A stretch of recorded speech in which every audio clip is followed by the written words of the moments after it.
chers amis, chères ambassadrices et ambassadeurs de paix.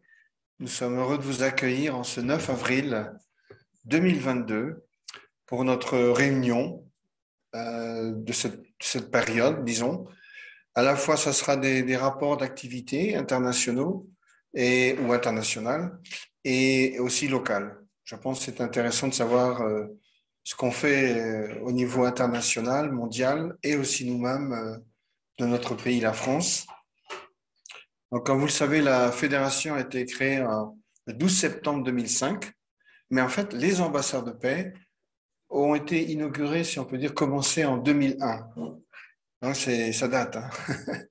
Donc, ce réseau que les fondateurs, Dr Moon et sa femme, Akjahan Moon, ont voulu, c'était justement pour inspirer les personnes à œuvrer pour la paix. Donc, mais depuis ce temps-là, évidemment, beaucoup de choses se sont développées, beaucoup d'activités, et on essaie de toucher tous les domaines de la société. Donc, récemment, la fondatrice nous a demandé de créer, certainement le président Jacques en parlera beaucoup, différentes associations qui touchent à tous les domaines de la société, aussi bien interreligieux, les médias, les académiciens, les parlementaires, bien sûr les femmes, sans les femmes que ferait-on, n'est-ce pas? Et nous avons ici la présidente de la Fédération des femmes.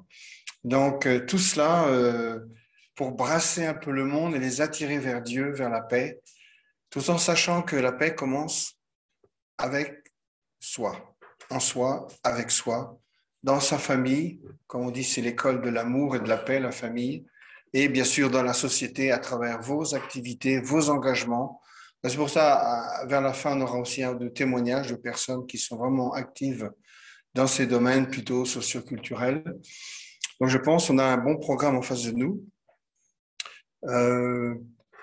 Donc, en premier, nous allons avoir un rapport de président Jacques Marion, président en France, en Europe et en Moyen-Orient, qui a participé au dernier sommet et surtout, c'était en Albanie, pas si loin de chez nous. Donc, je vais l'inviter à venir faire sa présentation et à nous parler de toutes ces grandes activités, le think tank et autres. Merci.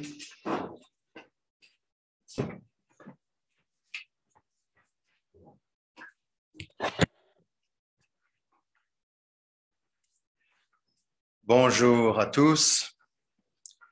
Merci d'être venus. Vous qui êtes fidèles, nous sommes très heureux de vous revoir. Nous ne nous sommes pas rencontrés depuis un certain temps, surtout physiquement. Nous avons eu l'habitude de faire beaucoup de Zoom ensemble, mais il faut reprendre l'habitude de se retrouver même ensemble, en personne, ici à Barrow. Ça fait plaisir, même si on n'est pas très, très nombreux, mais ça fait très plaisir de se revoir. Merci en tout cas d'être venus. Je voulais faire un bref rapport d'activité de ce premier trimestre. Cette année 2022 était pour nous une année importante. On a même développé ce qu'on appelle Think Tank 2022. On a beaucoup parlé de nos activités centrées sur l'unification de la Corée. On a développé une activité internationale pour rassembler des leaders du monde centrés sur cette question coréenne.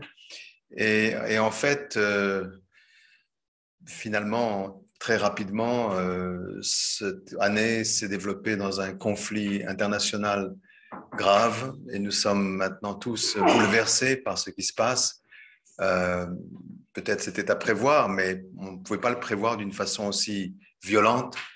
Et donc, en fait, la première chose dont je voudrais parler brièvement, c'est notre travail de soutien aux Ukrainiens, puisqu'en réalité, nous avons même beaucoup de nos membres là-bas, beaucoup de familles qui ont été touchées, et on voit l'horreur chaque jour à la télévision. On se demande comment c'est possible à notre époque, dans notre pays, dans notre Europe, de revenir à ce niveau d'horreur guerrière. C'est extraordinaire, incroyable en réalité. Alors, nos organisations sœurs, c'est-à-dire la Fédération pour la paix, Fédération des familles, Fédération des femmes, concourent ensemble pour travailler à soutenir ces familles, certaines des familles qui sont venues. Dans une quinzaine de pays, d'abord, on a accueilli un certain nombre de familles, notamment certaines personnes qui font partie de nos organisations. Il y a eu pas mal de familles qui ont dû émigrer, qui ont dû quitter, fuir leur pays. et qui sont hébergés dans des familles, dans des maisons, dans des foyers, ou alors parfois dans des centres que nous avons organisés, notamment dans les pays limitrophes, mais pas que les pays limitrophes. Il y en a en Angleterre, en Italie, au Portugal, etc. En Israël, je crois qu'il y a une quinzaine de pays qui ont hébergé ces réfugiés. Nos ambassades de paix aussi ont été mobilisées, par exemple ici en Moldavie, dans les pays donc limitrophes de l'Ukraine. Nos ambassades de paix ont été mobilisées pour recevoir toutes sortes de dons des associations internationales humanitaires et pour distribuer ces dons aux réfugiés. Il y a aussi des volontaires qui travaillent à partir de ces ambassades de paix pour contribuer à soutenir enfin disons à alléger, à soulager la souffrance de ces réfugiés. Il y a aussi des dons financiers qui sont faits, qui sont rassemblés un peu partout, d'ailleurs, non seulement en Europe, mais dans le monde. Dr Otsuka, que vous connaissez, qui est notre chairman au niveau régional, a organisé aussi toute une quête, une collecte de fonds à partir du Japon. Et donc, tout ça est géré à partir de l'Europe, de sorte que on sait que c'est quelque chose qui sera à long terme. Il y a beaucoup de familles qui vont devoir être soutenues, pas simplement pendant 1 mois ou 2 mois. Les maisons ont été détruites. C'est vraiment une véritable révolution dans leur vie. Donc, on doit voir les choses un peu à long terme. Et c'est ce que nous faisons en ce moment. Nous avons aussi organisé des prières interreligieuses. On a mobilisé nos amis ensemble avec la Fédération des femmes et la Fédération pour la paix universelle. On a mobilisé nos amis de différentes religions, donc, pour une prière chaque semaine, chaque jeudi soir. Chaque sous-région en Europe mobilise des personnalités religieuses ou des jeunes, peu importe, de différentes religions pour pouvoir soutenir par la prière disons, tous ceux qui souffrent en Ukraine et aussi pour trouver des fonds, pour collecter des fonds pour soulager ces réfugiés. Voilà, donc vous voyez quelques exemples ici. Donc voilà, ça c'est une des premières préoccupations, même si malheureusement on fait bien peu face à l'horreur de ce qui se passe, qui nous dépasse largement. Et on espère pouvoir arriver rapidement à essayer de restaurer, enfin arriver à reconstruire finalement. Pour le moment, c'est encore la guerre et on a du mal à prévoir ce qui va se passer. On espère vraiment qu'on peut arriver rapidement à une paix, à une reconstruction. Et certainement, avec tous nos efforts et nos ambassadeurs de paix, nous essaierons de soutenir ces efforts de reconstruction et de réconciliation aussi en Ukraine et en Russie. Je voulais vous parler particulièrement du projet du sommet mondial 2022 pour la paix dans la péninsule coréenne qui a lieu au mois de février. Alors, comme vous le savez, on a fait depuis l'année dernière, en fait depuis presque 2 ans, 1 an et demi, on a organisé un grand nombre d'activités autour de la question coréenne parce que nous sentions que nous sommes arrivés à un point culminant et l'année 2022 étant une année d'élection avec donc une nouvelle administration qui allait venir en Corée. Pour nous, c'était important de préparer cette nouvelle phase en Corée du Sud qui puisse permettre ensuite d'avancer, de progresser vers la paix, la réconciliation, un rapprochement en tout cas entre Corée du Sud et Corée du Nord. Donc on a eu un grand nombre de webinaires, vous le savez vous-même, on vous a souvent invité, et tout devait justement culminer en ce sommet mondial. On espérait avoir un sommet où tout le monde viendrait en Corée, comme on l'a fait il y a 2 ans. C'était en 2020. Certains d'entre vous sont venus. On a eu des milliers de personnes qui étaient venues. C'était juste avant le Covid. Et on espérait que le Covid puisse s'apaiser un petit peu. Mais en réalité, même s'il s'est apaisé un peu dans certains pays, en Corée, il a repris de plus belle, ce qui fait que c'était devenu presque impossible même d'amener qui que ce soit en Corée. Alors, on a, malgré tout, notre fondatrice a voulu absolument que ce sommet se tienne. Je pense que une des raisons fondamentales, c'est d'abord attirer l'attention du monde, des leaders du monde, sur la question coréenne. Vous savez, la Corée était divisée depuis 70 ans. 70 ans plus tard, il est clair que le temps est venu pour une réconciliation, pour une réunification, même si ça prendra du temps pour le faire. Mais le monde a besoin d'être impliqué, le monde a besoin de contribuer. De même que le monde a été impliqué dans la division de la Corée à travers la guerre coréenne, la guerre de Corée il y a 70 ans, eh bien le monde doit aussi contribuer à la réconciliation et à la paix. Et en fait, à cause du Covid, ça a été très difficile de faire quelque chose de physiquement, où les gens étaient physiquement présents, mais on a invité un grand nombre de personnalités qui ont soutenu ce sommet en donnant leur discours. Et bien sûr, certains ont quand même pu venir en Corée. Alors, pour préparer cela, comme on ne pouvait pas venir physiquement et qu'on ne pouvait pas inviter beaucoup de gens, on a décidé de faire un forum sur la question coréenne et on a organisé plusieurs forums début février avec nos différentes associations dont Patrick a parlé, en mobilisant des anciens chefs d'État, en mobilisant des premières dames, en mobilisant des parlementaires, etc.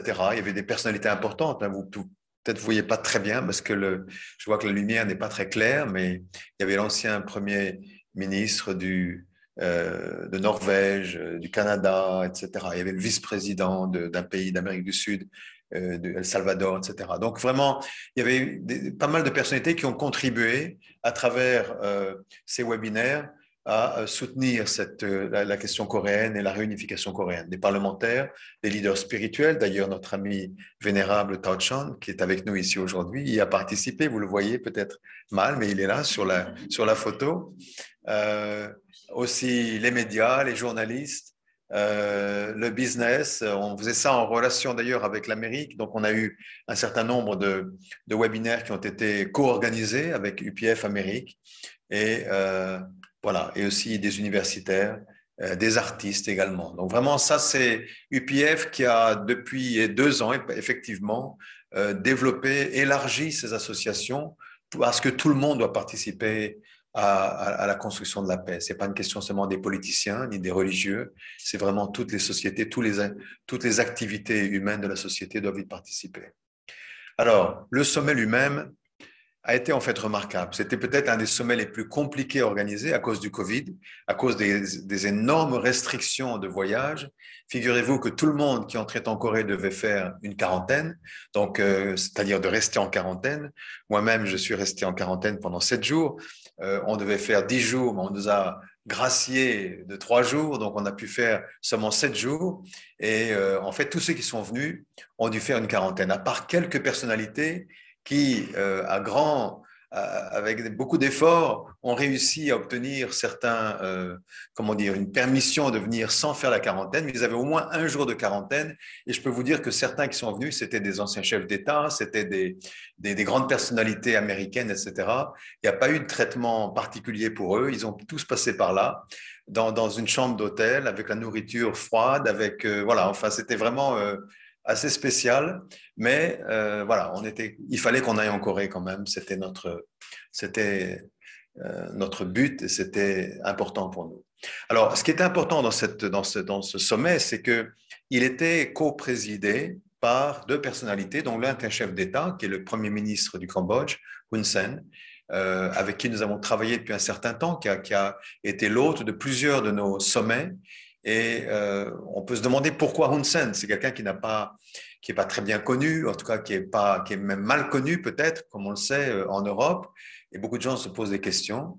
En réalité, la raison la plus simple, c'est que c'est quelqu'un qui a des relations très proches avec la Russie, avec la Chine et avec la Corée du Nord.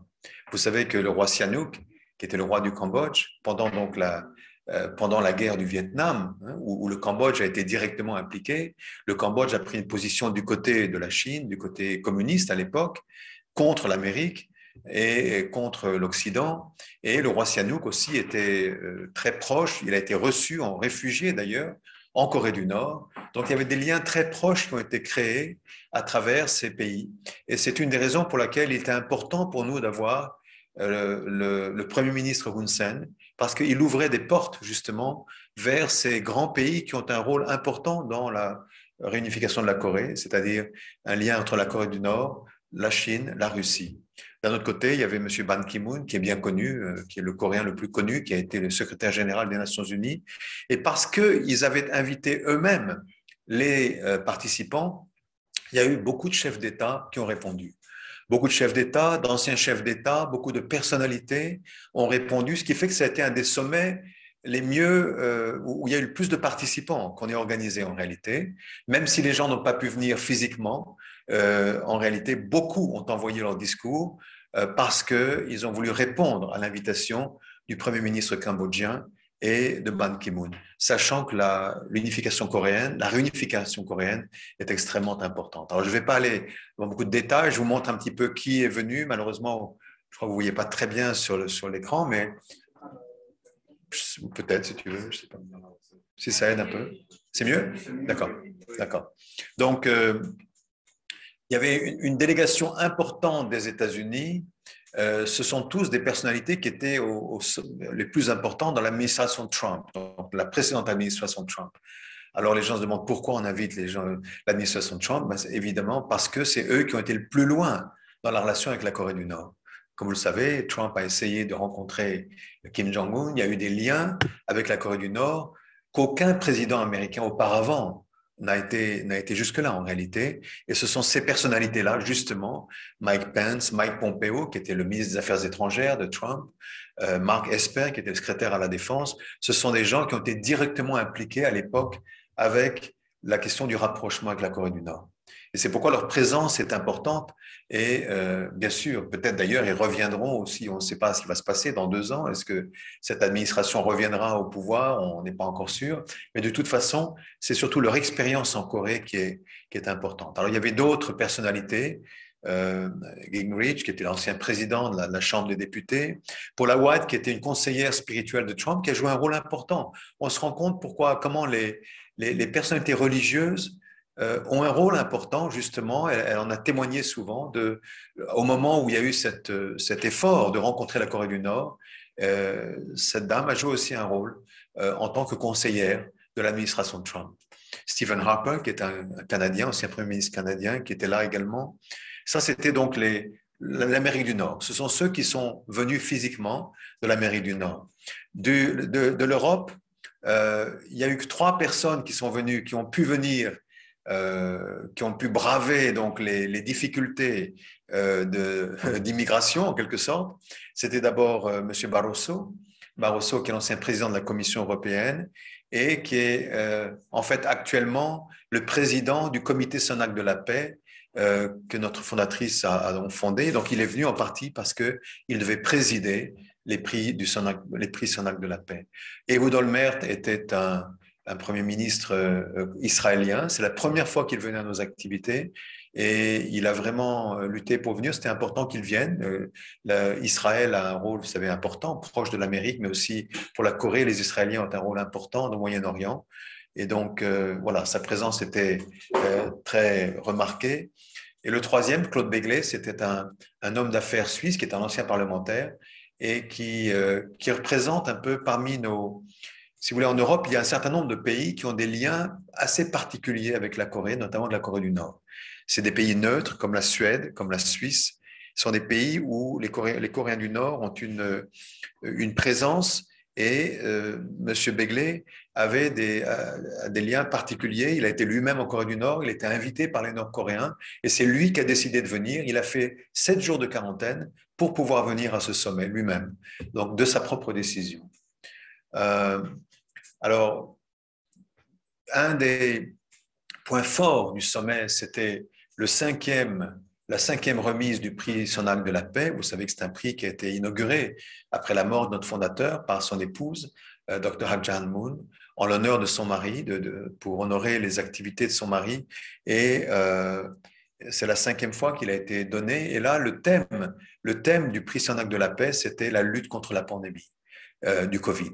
Donc, ceux qui ont été récompensés par ce prix, c'est un prix important. En fait, c'est un prix de $1 million qui est divisé en général en deux lauréats.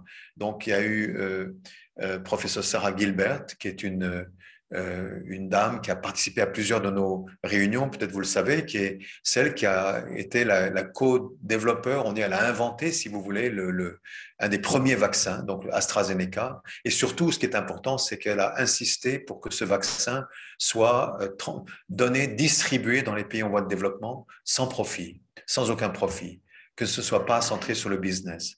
Et Gavi, qui est l'Alliance internationale des vaccins, qui s'occupe, qui soutient la vaccination des enfants, des millions d'enfants dans le monde entier, qui était représenté par son directeur Seth Berkley, qui n'a pas pu venir, mais qui a reçu le prix virtuellement.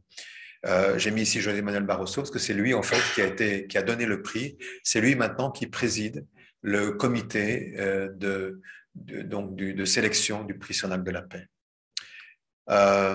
Il y avait un autre prix qui a été donné, justement, au Premier ministre Hun Sen, qu'on appelle le prix des fondateurs, prix des fondateurs for special achievement, pour ses accomplissements particuliers. En réalité, c'est en reconnaissance des accomplissements du Premier ministre Hun Sen qui a amené la paix dans un pays qui avait été détruit par la guerre. Tout le monde connaît l'histoire du Cambodge à l'époque de la guerre du Vietnam.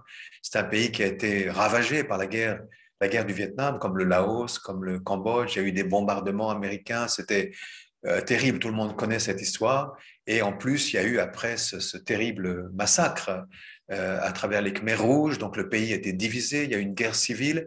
Et en fait, le Premier ministre Hun Sen a réussi peu à peu, au fil des décennies, à recréer une conciliation entre les différents partis, entre les différents opposants. Et il a remis son pays sur les rails. C'est un pays qui se développe actuellement, c'est un pays qui se développe aussi économiquement, qui est encore très lié, bien sûr, diplomatiquement à la Chine, à la Russie également, à cause de leurs liens historiques. Mais c'est un pays qui est vraiment en train de se développer. D'ailleurs, le Premier ministre Hun Sen était le président actuellement de ASEAN, c'est-à-dire l'association des pays de l'Asie du Sud-Est. Donc, c'est un homme qui est reconnu actuellement comme chef d'État. Et c'était pour le récompenser de ses efforts pendant 3 décennies. Depuis qu'il a reconstruit son pays après la guerre du Vietnam. Alors, nous avions aussi des représentants des Balkans sur le fondement de notre travail dans les Balkans depuis plusieurs décennies, notamment le sommet qui a eu lieu dans les Balkans il y a 2 ans, vous vous souvenez, en 2019, un peu 2 ans et demi. En réalité, il y a eu 2 délégations qui se préparaient à venir physiquement. C'était le président d'Albanie et le premier ministre du Kosovo qui avait préparé toute une délégation. Jusqu'au dernier moment, on a essayé de les faire venir. Et en réalité, les questions d'immigration étaient trop graves. La Corée a vraiment bloqué presque tout le monde. Donc, c'était devenu impossible. Ils ont finalement envoyé leur discours sans pouvoir venir. Il y a aussi le président Vujanović, qui est ancien président du Monténégro, et l'ancien président Ivanić de la Bosnie. Chacun a envoyé ses discours. Les personnalités du Balkan sont très proches de la Corée. Vous savez, ils ont un sentiment de... la Corée a souffert. D'ailleurs, la Corée est un des premiers pays, la Corée du Sud est un des premiers pays qui a reconnu l'indépendance du Kosovo.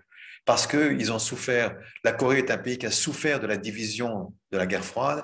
Les Balkans sont des pays qui ont souffert énormément après la guerre froide, justement, de cette division. Et il y a encore beaucoup de conflits en leur sein.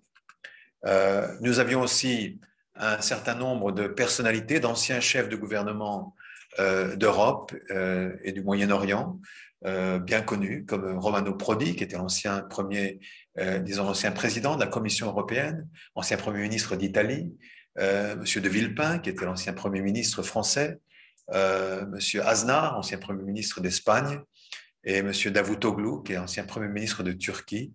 Et donc, chacun a préparé un discours, vraiment un discours qui était très apprécié. Je dois dire que les discours des personnalités européennes étaient très poussés, très recherchés et avec beaucoup d'intelligence, soutenant cette idée que le temps est venu, en quelque sorte, en Corée pour que les 2 pays se rencontrent, se retrouvent et peu à peu se réunissent. Nous avons eu d'autres orateurs aussi. Monsieur El Baradei, qui est peut-être vous le connaissez, de l'Égypte, qui a été le prix Nobel de la paix au nom de son association, de l'Agence internationale pour l'énergie atomique, basé à l'ONU, M. El-Baradei, qui a donné aussi, il a beaucoup travaillé avec la Corée sur la question de la dénucléarisation. Donc son discours était très apprécié, il est très connu des Coréens.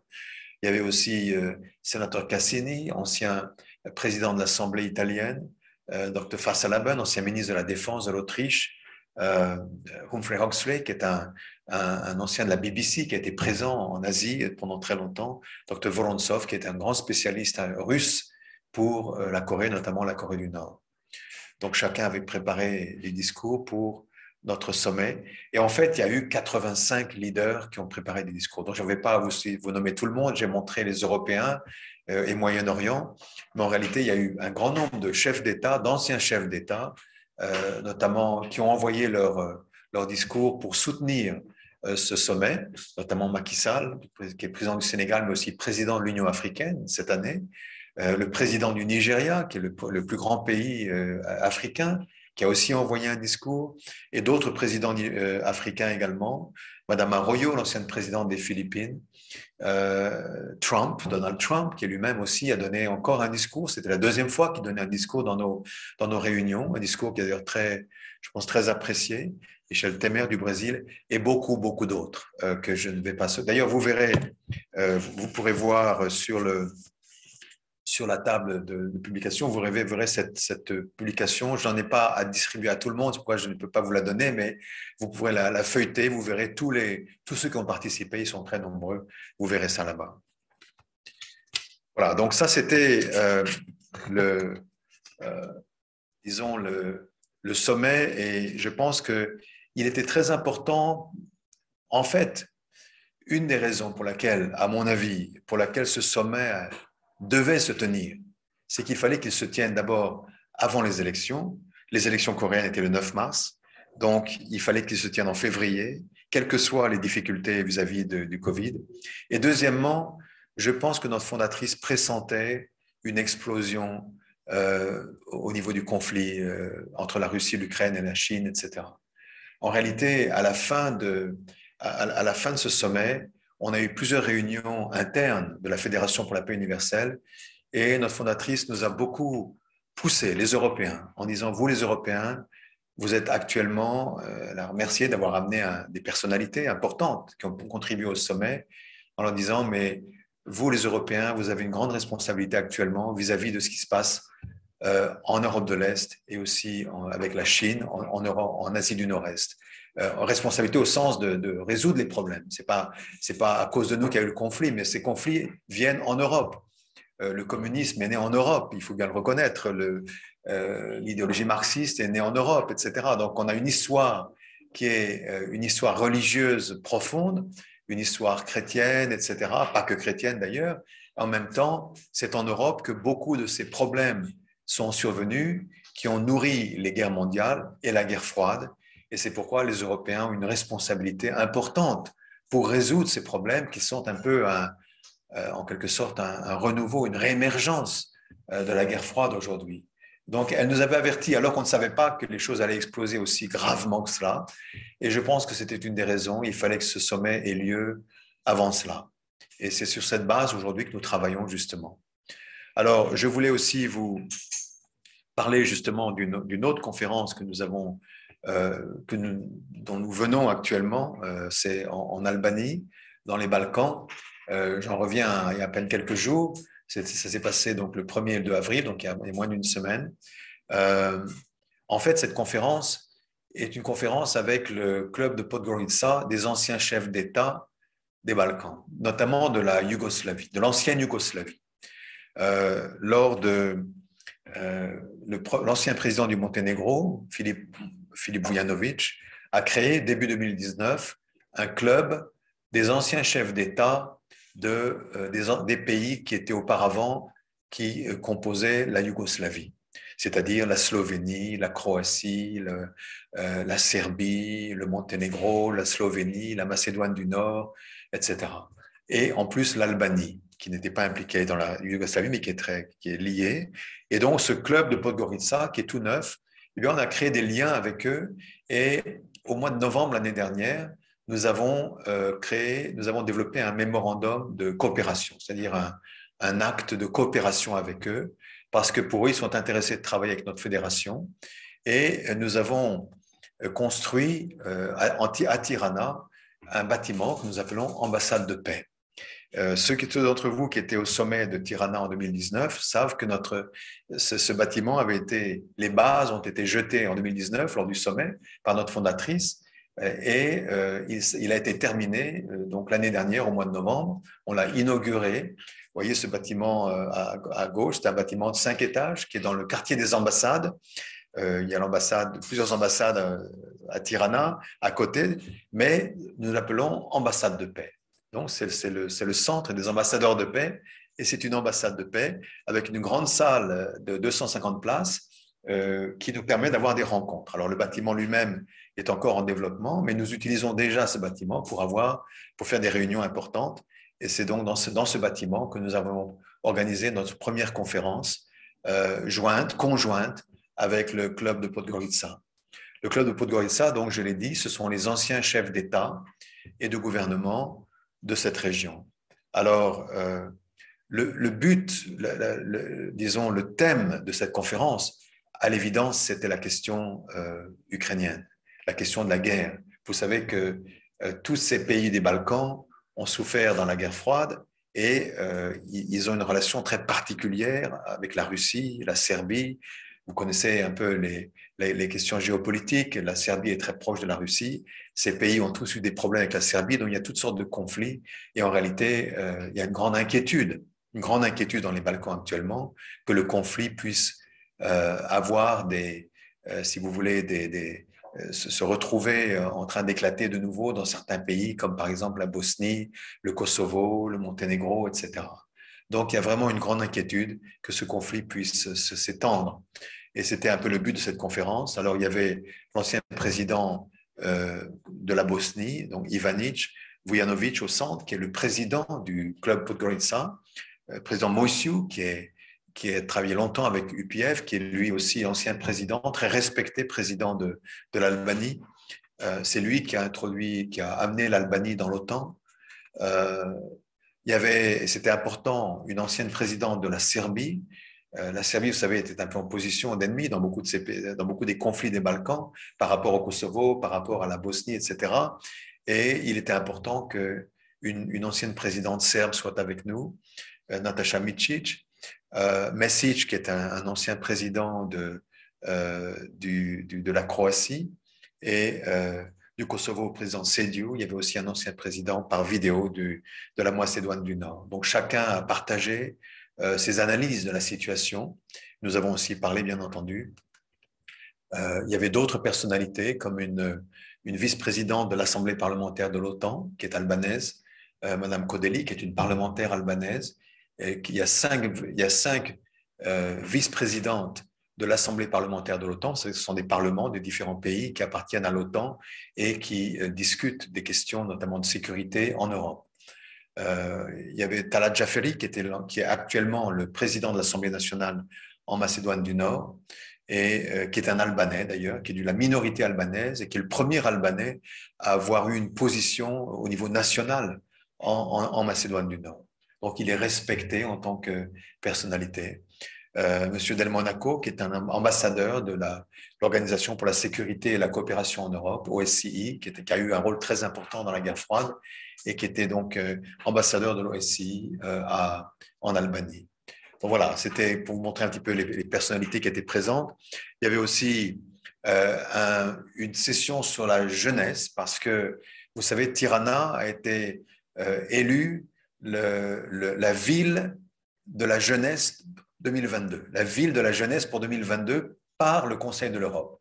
Donc, ils ont gagné cette position, ils ont beaucoup de jeunes, ils ont surtout un maire que vous voyez à gauche, qui s'appelle M. Veliaï, qui est très jeune, qui a une quarantaine d'années, extrêmement dynamique, qui a participé à notre réunion. Et il y a beaucoup de projets sur les jeunes dans les Balkans, notamment en Albanie, auxquels nous participons nous aussi, à travers nos activités de ce qu'on appelle YSP, Youth Service for Peace, etc. Donc voilà, il y a eu aussi une réunion très intéressante. Il y avait d'ailleurs un jeune Ukrainien qui est marié à une Albanaise, qui était sur place, qui a aussi témoigné de la situation en Ukraine. C'était très grave et c'était très touchant en réalité, parce qu'il lui aussi est un réfugié. Et il a rejoint son épouse, en fait sa fiancée, en Albanie tout récemment. Donc voilà, cette réunion donc en Albanie. Je voulais. Ensuite, on est parti rencontrer. On est allé au Kosovo. Donc, nous avons rencontré le premier ministre du Kosovo, Albin Kurti, qui a participé à plusieurs de nos réunions. Comme je l'ai dit, le Kosovo est très soucieux. Le premier ministre nous en a parlé beaucoup. En réalité, il est très soucieux de la question de la Russie, de l'influence russe possible, qui puisse chercher à faire un peu de provocation aussi au Kosovo, entre la Serbie et le Kosovo, etc. Donc, il nous a donné tout un dossier à étudier. Donc, vraiment, tout le monde est mobilisé. Voilà, en tout cas, pour nous conscientiser sur le problème. D'ailleurs, nous aurons une conférence sur la paix et la sécurité au Kosovo au mois de juin. Nous sommes en train de préparer cette conférence qui sera aussi, on invitera des personnalités européennes et voilà, donc c'était décidé après cela. Une autre réunion que nous avons eue ce jour-là, différente mais importante pour nous aussi, c'est dans la cathédrale du Kosovo, avec le responsable de Caritas Kosovo. Caritas, vous connaissez, c'est la plus grande organisation caritative catholique dans le monde entier. C'est énorme, c'est une organisation, c'est l'organisation caritative des catholiques la plus importante répandue dans le monde entier. Et au Kosovo, ils sont très actifs. Vous savez, Kosovo, c'est le pays de Mère Thérèse, de Mother Teresa, hein, donc Mère Teresa. Hein. En fait, on dit Mère Teresa de Calcutta parce qu'elle a travaillé en Inde, mais en réalité, elle a commencé sa mission religieuse au Kosovo parce qu'elle est du Kosovo, elle est albanaise en réalité. Elle est née à Skopje en Macédoine du Nord et sa vocation religieuse a commencé dans une église, dans un monastère au Kosovo. Et c'est à partir de là qu'elle est allée ensuite en Inde, etc. Donc, ils ont vraiment ce cœur comment dire, cet exemple de Mère Teresa, de la charité. Et donc, on a eu une rencontre très intéressante avec cet homme qui est un prêtre, hein, Don Victor Sopi. Et à travers cette cathédrale qui est toute neuve d'ailleurs, qui a été récemment construite, parce que vous savez, les catholiques ne sont pas très présents hein, dans ces pays qui sont surtout orthodoxes ou musulmans, eh bien, on a compris qu'en fait, les Albanais, ils ont un fondement chrétien très ancien. En réalité, il y a plusieurs papes qui étaient d'origine albanaise, parce que pendant l'Empire romain, l'Albanie était une des provinces sous un autre nom. Ça s'appelait l'Illyrie à l'époque, mais c'était une des provinces de l'Empire romain. Et donc, quand le christianisme s'est développé, eh bien, il y a un grand nombre de personnes d'Albanais, en fait, donc de culture albanaise, qui sont devenus papes, qui sont devenus empereurs même. L'empereur Constantin était d'origine albanaise, etc. Vous voyez, il y a tout un fondement qui fait que l'Albanie aujourd'hui un peu renaît de ses cendres. Vous savez, il y a eu beaucoup de persécutions, ils ont été envahis par toutes sortes de pays. Après, il y a eu l'Empire ottoman, après, il y a eu la Serbie, après, il y a eu Bienvenue, Mohamed. Merci d'être venu aujourd'hui. Donc, c'est un pays qui a traversé toutes les guerres possibles et imaginables, et surtout, au XXe siècle, c'est un pays qui a été vraiment, comme le Cambodge pratiquement, qui a été vraiment gravement touché par le communisme. Hein. Vous savez, l'Albanie était complètement fermée, c'était un peu comme la Corée du Nord actuellement. Ils ont énormément souffert, il y a eu beaucoup de gens qui ont été tués en Albanie, etc. Et c'est un pays qui renaît aujourd'hui, et donc voilà, c'est le fondement, le fondement de l'Albanie. Voilà, alors je vais terminer je sais que je vais un peu au-delà de mon temps, mais je vais terminer avec 2 ou 3 diapos. C'est une réflexion que je partage un peu avec vous, si vous voulez, pour comprendre notre souci de ces conflits et notre responsabilité dans ces conflits. Comme je vous l'ai dit, notre fondatrice nous disait, vous les Européens, quand elle parle de l'Europe, ce n'est pas la petite Europe, elle parle de l'Europe Europe Moyen-Orient. Vous savez qu'il y a 3 ans, il y a 4 ans, dans UPF, on a rassemblé 3 régions en une. Il y avait d'un côté le Moyen-Orient, de l'autre côté l'Europe, et il y avait l'Eurasie. L'Eurasie, c'était la Chine, c'était la Russie, etc. Et ces pays sont devenus une seule région, qui sont notre région aujourd'hui. Et en fait, on comprend à travers cela que pourquoi on est soucieux, notamment de la péninsule coréenne, hein, puisque finalement, la péninsule coréenne, je ne sais pas comment ça marche, ça, bon, peu importe. La péninsule coréenne donc, est à nos portes à travers la Russie, et c'est pourquoi la Russie a un rôle extrêmement important, parce que c'est elle qui unit l'Est et l'Ouest, qui unit l'Orient avec l'Europe. Et la Chine, notamment, qui a un rôle extrêmement important au Moyen-Orient, pardon, en Extrême-Orient. Et bon, on a une histoire religieuse extrêmement importante. C'est dans cette région que les grandes religions sont toutes développées, enfin le christianisme, l'islam, etc. Et on a des conflits graves. Ces conflits sont tous des conflits de peuples frères. J'ai entouré ici, vous voyez dans les Balkans, vous voyez le conflit de Palestine, le conflit en Ukraine actuellement, le conflit en Corée. Ce sont des conflits qui sont entre des peuples frères, qui ont une culture semblable. Donc ce sont des conflits qui ne sont pas seulement résolus par la politique, par la diplomatie, on doit les résoudre d'une façon plus profonde, à partir du cœur, à partir de la culture, à partir d'une culture du cœur, on peut dire, retrouver aux sources.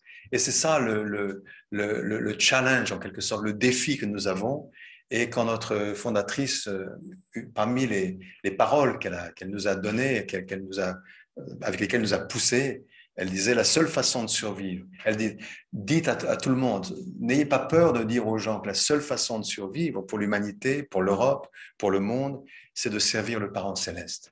Alors elle utilise un langage religieux, c'est une femme très religieuse. Tout le monde n'est pas habitué à ce langage religieux, tout le monde ne croit pas en Dieu, mais j'ai voulu simplement résumer en bref, qu'est-ce que ça veut dire en quelque sorte. J'essaie de traduire ces paroles. Le Parent céleste, ça veut dire le centre spirituel du monde, c'est centré sur le cœur. La nature même de Dieu, c'est le cœur parental, le cœur qui vit pour l'autre, Et c'est pour ça que cette idée de notre organisation, c'est de chercher à ce que les leaders religieux soient capables de vivre pour l'autre, au-delà de leur religion, ne pas se laisser enfermer dans leur dogme, ne pas se laisser enfermer dans leur exclusivisme religieux, mais aller au-delà même de leur religion et atteindre les autres. Également pour les politiques, ne pas se laisser enfermer dans sa propre nation, dans son propre populisme nationaliste, comme on le voit aujourd'hui en Russie ou ailleurs, même en Chine aussi, hein, mais aller au-delà de soi-même, parce que c'est en étant avec les autres qu'on peut se trouver soi-même. En même temps, l'idée du Parent céleste, c'est l'idée que l'homme et la femme sont unis à l'origine en Dieu lui-même, c'est-à-dire que la racine du mariage, c'est une racine spirituelle. C'est donc que l'homme et la femme sont unis en un, en Dieu. Et c'est pourquoi, comme vous le savez, nos activités ont vraiment mis en avant la question du mariage, la question de la famille, parce qu'on ne peut pas vraiment résoudre ces conflits simplement, comme je l'ai dit, par la politique. En fait, à la base de ces conflits, il y a des conflits de valeurs. On sait très bien ce qui se passe entre la Russie et l'Ukraine.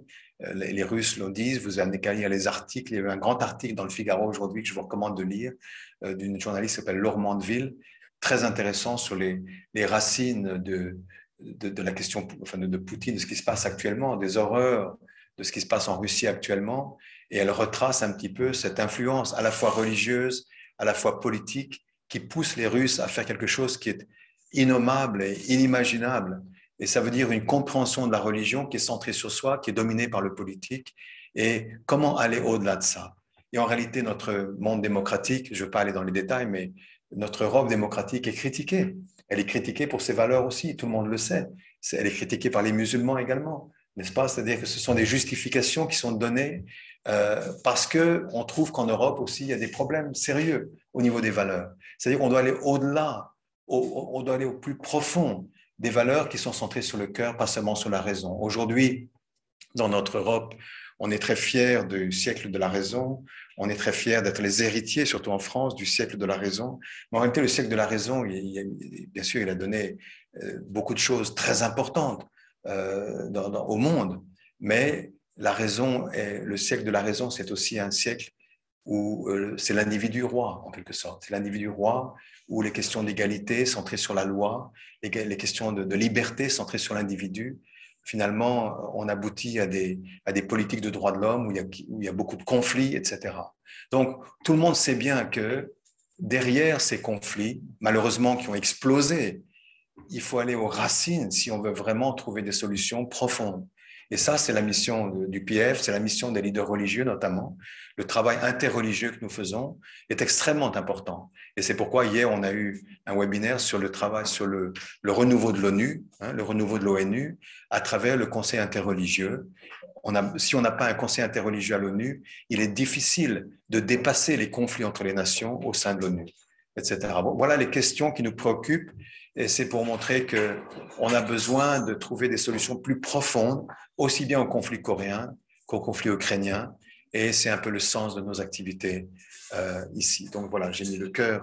Le cœur est central par rapport au logos. J'avais fait moi-même quelques conférences. J'ai utilisé ce diagramme pour vous rappeler un peu quelques conférences que j'avais faites. Et je pense qu'on a besoin de revenir à ce niveau-là pour comprendre l'importance et pour comprendre le message que notre fondatrice a voulu donner ce jour-là. Voilà, je vous remercie. J'ai été un peu loin, mais je vous remercie de votre participation et de votre écoute. Merci à tous.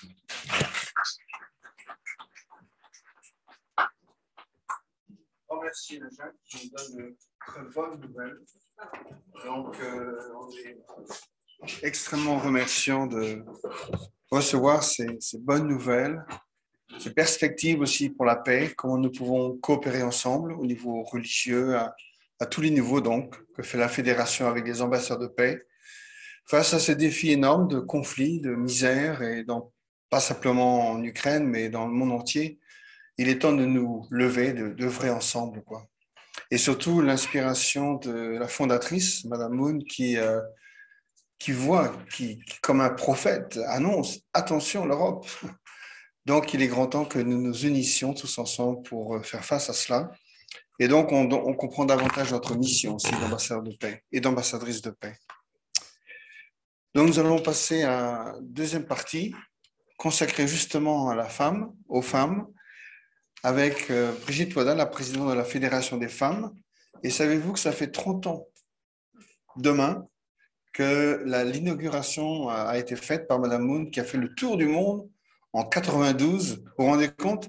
Elle est venue à Paris. C'est même moi qui ai guidé la conférence à l'hôtel Marriott Rive Gauche, là-bas, à Saint-Jacques.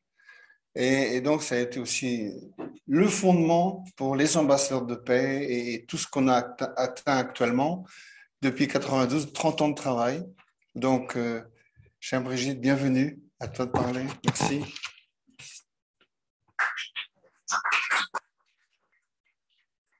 Merci. Merci Patrick et surtout merci Jacques pour ce beau rapport en fait sur ce sommet et sur l'Albanie aussi. Oui, donc c'est vrai que ce sont les 30 ans demain, 30 ans de la Fédération des femmes pour la paix. Et moi-même, en 1992, j'étais pas en France en fait, j'étais en République tchèque à ce moment-là. Donc c'est là-bas que j'ai inauguré la Fédération des femmes en République tchèque. Donc et moi, ça fait en France, je suis responsable depuis 10 ans d'ailleurs, je pense, à peu près. Le temps passe si vite en fait. Voilà. Donc oui, moi j'ai fait un petit rapport en fait, un petit résumé de nos activités alors nationales et puis un petit peu aussi européennes de la Fédération des femmes. Alors là, je vous montre une image sur le Forum des femmes parce que je pense que ça c'était un des projets phares de la Fédération des femmes en France parce que nous l'avons fait avec Marie-Christine qui est conseillère conjugale et familiale. Et c'est un projet qui a été fait qui est fait sur 9 sessions en réalité, depuis mars l'année dernière. Et donc, nous l'avons fait une fois par mois. Et c'est vrai que la Fédération des femmes essaie d'apporter une autre dimension aussi que simplement on n'est pas une association féminine qui revendique, mais vraiment qui veulent redonner confiance aux femmes, qui veulent redonner renforcer les femmes dans leur domaine, leur donner confiance et leur donner une autre dimension d'elles-mêmes et aussi en relation avec les autres. Alors, on avait commencé 3 sessions sur justement la femme en relation avec elle-même. Et puis ensuite, on a continué. Alors, si tu peux, c'est moi qui fais le. Ah oui, pardon. Alors, attends, c'est celui-là? Non, c'est. Ça y est, c'est avancé, d'accord, ok. Donc ça a bien marché. C'est celui-là, hein? Ah, je suis à l'envers. Ok. Et donc, la deuxième, donc 3 autres sessions, c'était la relation avec son conjoint dans sa famille en tant que pilier de paix et aussi avec, voilà, avec sa famille et son conjoint. Donc, c'était très intéressant. Je pense que, et donc, les 3 autres qui viennent, c'est la femme en relation avec son environnement. Donc, donc, la 3e session sera le 21 avril, d'ailleurs tout bientôt. Ce sera la dernière des 9 sessions. Un peu comme les 9 mois d'un enfant dans le ventre de sa mère. C'est un peu comme une naissance, en fait. Donc, on a trouvé ça... Enfin, c'est surtout Marie-Christine qui s'est beaucoup investie à préparer ces conférences. Et elle n'est pas là aujourd'hui, mais je la remercie beaucoup. Et vous pouvez aussi les regarder si vous n'avez pas pu les visionner, c'est possible. Nous avons un site, donc vous pouvez aussi les visionner sur ce site ou bien aussi une chaîne YouTube où vous pouvez regarder ces vidéos ou bien d'autres vidéos aussi que nous avons fait dans les dernières années. Alors, d'autres aspects aussi de la Fédération des femmes. Comme vous savez, la Fédération des femmes soutient, Jacques en a parlé un petit peu, c'est une des associations de la Fédération pour la paix universelle, qui est l'Association internationale des premières dames pour la paix. Alors, c'est surtout la Fédération des femmes qui soutient. Alors, qu'est-ce que c'est que l'Association des premières dames pour la paix? On essaye de rassembler des premières dames actuelles et anciennes, mais pas seulement aussi, des femmes qui ont un certain... qui ont, disons, une certaine position importante dans le pays. Et donc, là, nous avons pu, l'année dernière, donc, faire quelques réunions avec la fédération, l'Association internationale des premières dames pour la paix. Alors, pourquoi les premières dames? Parce qu'en fait, elles ont aussi un rôle, on espère que selon leur expérience, elles ont un rôle aussi d'apporter leur expérience et un peu de sagesse, peut-être aussi d'influencer leur époux à prendre leurs bonnes décisions. Je me rappellerai toujours d'une ambassadrice de paix, je pense qu'elle était de la Côte d'Ivoire, qui disait souvent que, en fait, les décisions se faisaient dans la nuit. Enfin bon, les décisions du pays. Mais je ne parle pas, mais je pense qu'elle a un statut important. Et quand on voit aussi aujourd'hui avec l'Ukraine, je vois que les premières dames des pays autour de l'Ukraine, comme par exemple la Moldavie et puis Latvia et tout ça, j'ai compris combien elles se mobilisent pour aider en fait les enfants, les familles. Elles ont des fondations, elles s'investissent beaucoup dans les projets humanitaires aussi. Donc elles ont quand même un poids énorme et elles apportent justement cet aspect féminin dans les prises de décision. Du moins, je l'espère. Je ne dis pas que toutes elles sont comme ça, mais voilà, nous essayons de travailler avec ces femmes-là. Alors là, c'est un événement qui a été donc organisé le 2 février, donc il n'y a pas si longtemps que ça, où nous avions invité justement l'ancienne ministre de la Femme et de l'Enfance en Tunisie, et puis une ancienne première dame aussi du Liban. Et puis voilà, c'est juste quelques exemples des personnalités qui étaient là dans cette conférence. Et donc, comme vous savez, la Fédération des femmes a obtenu donc un statut aux Nations Unies en 97. Donc, grâce à des activités, vraiment énormément d'activités qui ont été faites dans le monde. Et c'est pour ça que tous les ans, elle fait partie de parce qu'ici je ne vois pas très bien, désolée, de la commission de la condition de la femme qui est organisée chaque année à New York. Et ce sont toutes les organisations féminines qui ont justement un statut aux Nations Unies, qui se regroupent ou qui s'organisent ou qui organisent des conférences parallèles. Et donc, la Fédération des femmes a aussi organisé des conférences parallèles. Enfin, là, c'était par Zoom, puisque à cause du Covid, on ne peut pas être en présentiel. Mais par Zoom, ils ont organisé des conférences. Et cette année, le thème, justement, était sur... alors là, on voit très très mal en fait, désolée, sur le changement climatique, environnement et réduction des risques et catastrophes. Désolée, voilà. C'est vrai que c'est important parce que les femmes, en fait, sont souvent les premières victimes aussi même de ces catastrophes climatiques. Je vois que beaucoup de femmes s'investissent, surtout dans les pays, même dans les pays africains, je vois, elles s'investissent énormément pour leur famille, pour que leur famille puisse avoir suffisamment à manger. Elles doivent récolter, elles doivent aller sur le marché, elles doivent... Alors, le climat est important parce qu'elles sont impactées, elles sont souvent les premières impactées par rapport à ça. Et aussi, elles sont les premières à faire des activités pour aider justement à améliorer l'environnement ou bien l'écologie. C'est ce que j'ai pu comprendre. Voilà. Donc, ça, c'est quelques conférences qui avaient été organisées là-bas par Zoom. Alors, au Japon, mais aussi à New York, mais aussi l'Europe s'y est investie aussi. Voilà, c'est juste pour qu'elle le montrer. Et nous, récemment, il y a eu aussi une conférence qui a été organisée qui s'appelle Femmes, paix et sécurité pour un développement durable. Donc ça, c'était pour commémorer la Journée internationale de la femme. Donc là, j'étais MC. Il y avait aussi C'était très intéressant. Voilà. C'était juste pour vous dire que ça s'est très, très bien passé et que je crois même qu'il y a eu jusqu'à 4000 écoutes. Enfin, Facebook et puis, bien sûr, à différents moments, je pense. Alors, pour revenir à l'Ukraine, c'est vrai qu'on est particulièrement très touché aussi par ce qui se passe en Ukraine. Personnellement aussi, la Fédération des femmes existe aussi en Ukraine. Et d'ailleurs, la responsable de la Fédération des femmes est toujours à Kiev. Elle est toujours restée à Kiev. Elle n'est jamais partie de Kiev, malgré les bombes et tout ça. Et donc, d'autres familles se sont déplacées vers l'Est.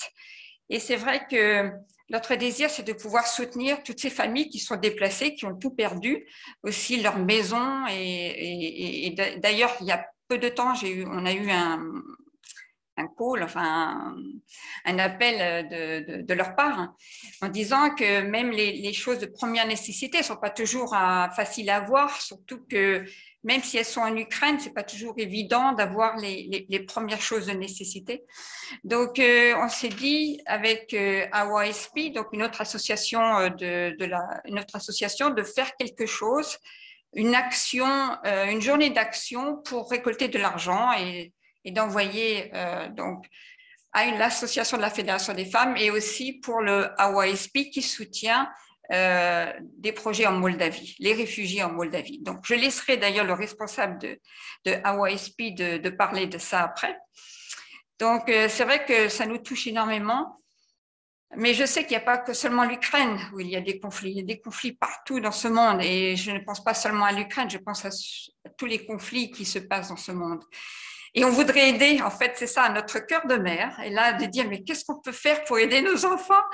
Et quand je vois ce qui se passe à la télévision, notre cœur, il est chamboulé, en fait, parce qu'on a presque envie de pleurer et de dire, ben, on voudrait presque comment dire, d'un coup de baguette, aller dans le pays où, vous voyez ce que je veux dire, se colporter très vite pour être là, pour aider, pour soutenir, mais physiquement, c'est pas possible. Alors, c'est vrai que à travers nos prières, puisqu'on a aussi, on a quand même cette dimension spirituelle dans laquelle on croit que vraiment notre énergie, nos prières peuvent soutenir, mais ce n'est pas suffisant, bien sûr, il y a aussi tous les projets humanitaires et tout ce qui est possible d'aider. Donc, je pense que ce qui est important, c'est vraiment de créer une relation de cœur entre nous, de nous soutenir les uns les autres. Et déjà, si on a cette unité de cœur, on peut vraiment, on peut influencer énormément. Et ça, c'est important. Donc, je pense que cette journée, je vous invite à venir. On essaye de créer des stands ici dans lesquels on peut vendre des choses. Et dans lequel il y aura aussi une autre partie où on pourra même vendre de la nourriture ou des mets, tout ce qui est possible pour récolter un peu d'argent et finalement aider. Alors, bien sûr, ça ne suffira pas, mais c'est l'attitude qui est importante, c'est le cœur qui est important, la motivation avec laquelle on fait. Tout ça a une énergie qui est invisible, mais qui a une portée aussi. Nos pensées, voilà, nos actes, voilà. Donc, je voulais juste conclure là, maintenant et vous inviter à venir. Je pense qu'il n'y a plus rien. Voilà, c'est ça, il n'y a plus rien après. Donc, j'espère que Voilà, Patrick, c'est à ton tour. Merci.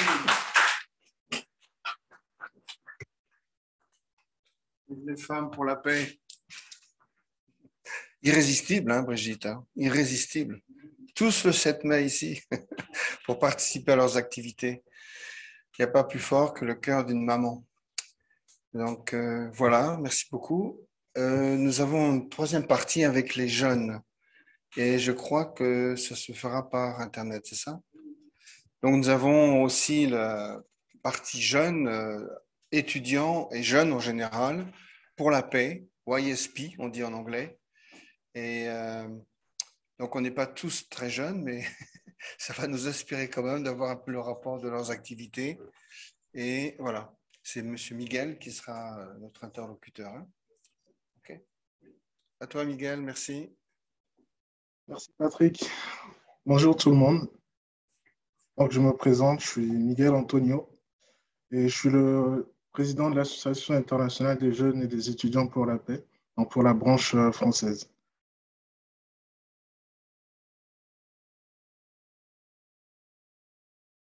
Donc, je vais vous présenter brièvement notre association. Donc, c'est une organisation internationale de jeunes bénévoles qui s'efforce de faire progresser la paix par la coopération pacifique et le développement durable. Donc, notre association est présente en France depuis 2019. Et à l'origine, YSP, Youth and Students for Peace, donc, a été fondée en Corée du Sud donc, par le docteur Akgaran Moon en 2017. Et l'organisation est active dans 63 pays. Donc, elle a fait ses débuts en Europe en 2018 avec son inauguration à Vienne avec un événement intitulé World Café. Donc, cela a permis de rassembler 900 étudiants de 45 pays qui sont réunis pour discuter de questions mondiales telles que le choc des cultures, la coopération religieuse, le développement durable, le rôle des femmes dans la société moderne. Donc, depuis lors, YSP s'est établi dans 14 nations en Europe, à travers l'Europe. Et donc, nous nous efforçons d'avoir des collaborations avec d'autres organisations qui ont la même vision que nous. Donc, du coup, ce que nous faisons, en fait, le programme de chaque branche de YSP est adapté aux besoins et aux intérêts de la nation dans laquelle elle est.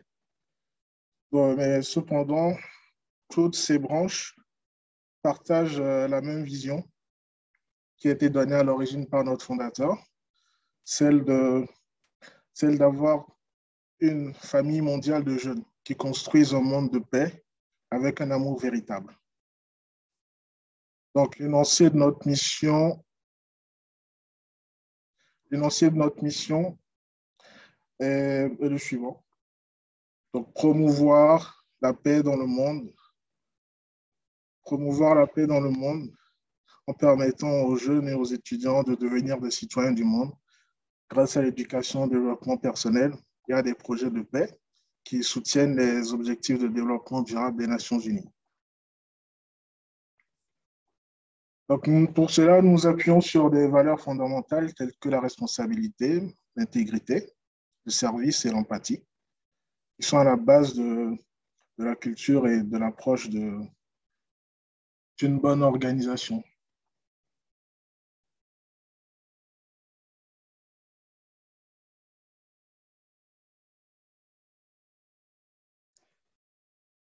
Donc, nous avons 3 principales activités qui sont les designers de la paix, les projets de paix et les concours synergie. Donc, les designers de la paix, c'est un programme d'apprentissage d'une journée qui aide les jeunes à concevoir et à réaliser leur propre projet de paix en fonction de leur force individuelle, de leur passion. Donc, l'objectif derrière cet atelier est de leur permettre de mettre leur énergie et leur talent à contribution pour répondre aux différentes préoccupations communautaires. Donc, les projets de paix, donc, ce sont les projets sociaux tournés vers l'environnement ou aider nos prochains. Par exemple, depuis l'année dernière, nous faisons régulièrement des activités de dons de nourriture et de kits hygiéniques aux étudiants qui étaient en précarité. Donc, suite aux restrictions sanitaires au Covid, donc beaucoup d'étudiants s'étaient retrouvés dans des situations précaires parce qu'ils n'avaient plus de travail pour subvenir à leurs besoins. Et donc, nous leur apportions durant une journée des petits dons, des petits kits avec le nécessaire côté hygiénique et quelques dons de conserves et de nourriture. Donc, le programme Synergie, c'est la suite des ateliers Peace Designer. Donc, ceux qui ont participé à l'atelier Peace Designer de la paix, ils ont, à la fin de cet atelier, ils ont réfléchi et ils ont mis en place un projet qu'ils aimeraient concrétiser. Et donc, pour ce faire, ils ont besoin de subventions. Et donc, ils viennent à ce concours Synergie, présentent leurs différents projets et un jury composé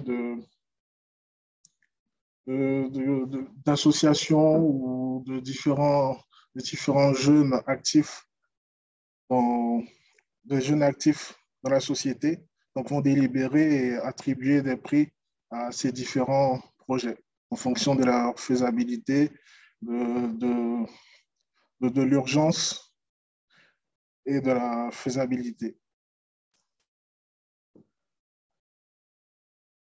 Donc, comme l'avait souligné M. Jacques Marion au tout début de cette conférence, donc ces dernières semaines ont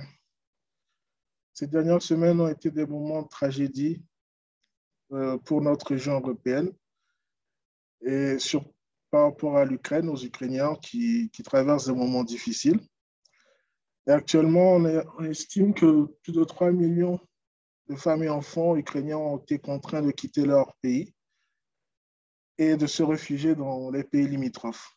Donc, si on prend le cas de la Moldavie qui a été cité à plusieurs reprises, donc on a environ plus de 350 000 personnes qui sont actuellement en Moldavie. Donc, nos collègues de YSP travaillent directement avec les différents centres d'aide de réfugiés en collectant et en distribuant de la nourriture, des vêtements, des produits hygiéniques. Donc, de notre côté, ici en France, nous sommes incroyablement fiers de ce qu'ils réalisent, de ce que nos collègues moldaves illustrent comme valeurs clés qui reviennent, comme la responsabilité, l'intégrité, le service et l'empathie, à un moment où elles sont vraiment nécessaires. Donc, on va vous projeter une vidéo qui résume toutes leurs actions qu'ils ont menées depuis le début de cette crise, afin que vous ayez une idée de tout ce que nos collègues moldaves ont entrepris. S'il te plaît, Victor, tu peux projeter la vidéo.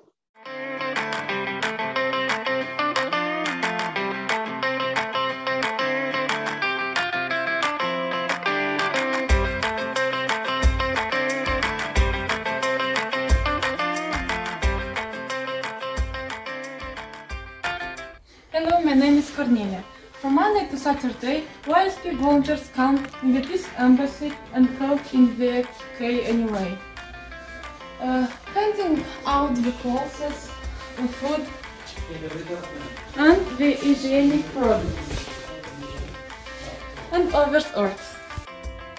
We daily provide support to about 150 refugees.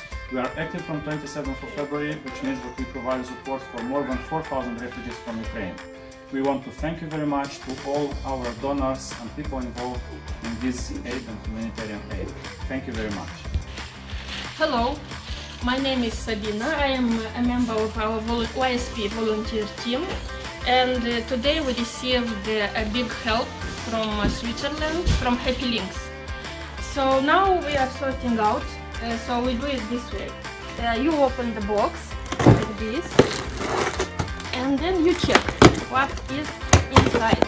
See? So here are hygiene products. This is the area for hygiene products.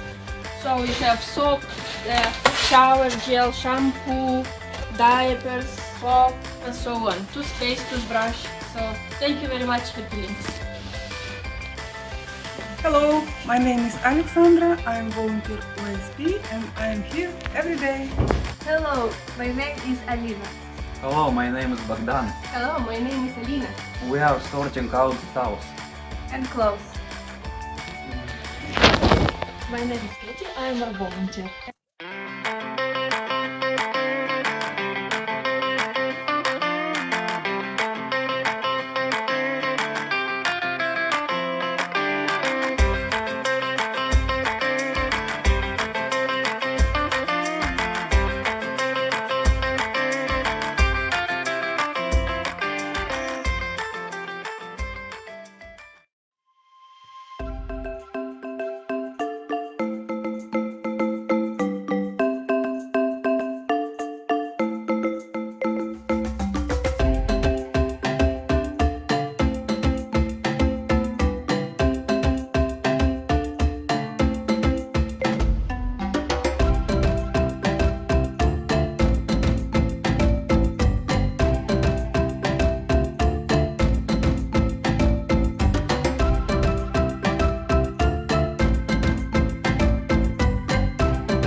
Donc, pour les soutenir, il y a des dons qui se font via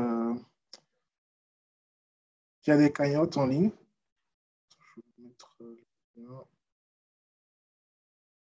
Donc, je viens d'envoyer le lien dans le groupe de discussion. Et nous avons pensé aussi à faire des actions concrètes ici en France, donc avec la FFPM. Comme Madame Brigitte l'a dit tout à l'heure, le 7 mai, nous allons organiser une action d'aide pour l'Ukraine, donc une brocante. Donc, n'hésitez pas à venir ou à offrir ce que vous pouvez pour nous soutenir et soutenir les réfugiés ukrainiens. Donc, aujourd'hui, plus que jamais, nous voyons l'importance des initiatives de rétablissement de la paix et avoir un état d'esprit de citoyenneté mondiale. Donc, la paix, elle commence en chacun de nous et nous devons continuer à nous soutenir mutuellement. Ensemble, nous aurons un impact. Donc, sur ce, je vous remercie pour le temps que vous m'avez accordé et merci pour votre écoute. Bonne journée. Un esprit de citoyenneté mondiale, c'est beau, hein? C'est inspirant de voir nos jeunes s'investir corps et âme, comme on dit, pour le bien des autres. Voilà, nous allons passer à des secteurs d'activité plus spécifiques. Comme vous le savez, la Fédération travaille beaucoup dans l'interreligieux, comment promouvoir la paix, les valeurs de la paix par l'interreligieux. Alors, c'est très bien parce qu'aujourd'hui, nous avons le vénérable Michel Tarochan et aussi la Cheikh Hassour. Merci beaucoup d'être venu. C'est le Ramadan pourtant en ce moment. Merci du courage que vous avez de venir. Donc, comme vous savez, on veut vraiment favoriser l'interreligieux pour la paix et de promouvoir les valeurs qui nous ramènent tous comme une seule famille mondiale.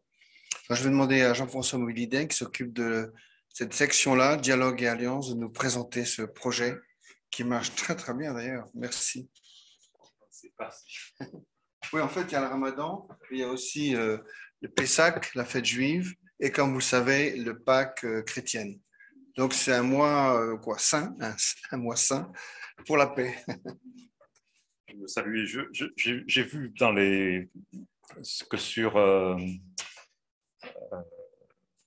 comment ça s'appelle, sur Zoom, j'ai vu qu'il y a M. Fidahouzen, j'ai vu Père Fouché, j'ai vu plusieurs personnes. Donc, eux, ils sont très actifs. C'est eux qui nous inspirent surtout. C'est eux qui devraient parler ce matin, cet après-midi. Donc, tu peux voir ça? Voilà, donc j'ai mis une citation, là, c'est une citation du révérend Moon et de Madame Moon. La paix sur la terre commence par l'harmonie interreligieuse.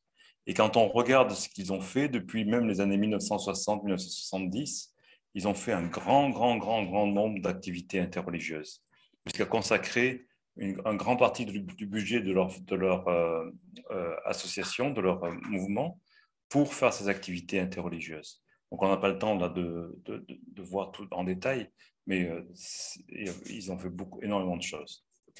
Donc, lorsqu'ils ont créé la Fédération pour la paix universelle, donc vous savez que maintenant, il y a 8 associations. Donc, il y a les chefs d'État, les premières dames, les parlementaires, mais l'association interreligieuse joue un rôle particulier, un rôle central. Il y a aussi donc l'association des médias, les universitaires, le développement économique, les arts, etc. Mais l'activité... J'éteins? Ah oui, ça va. Voilà.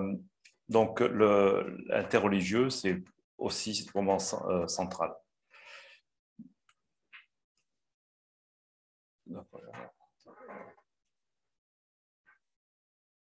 Voilà. Donc, une des activités qu'ils ont fait en 1985, c'était une grande assemblée aux États-Unis, la première assemblée des religions du monde.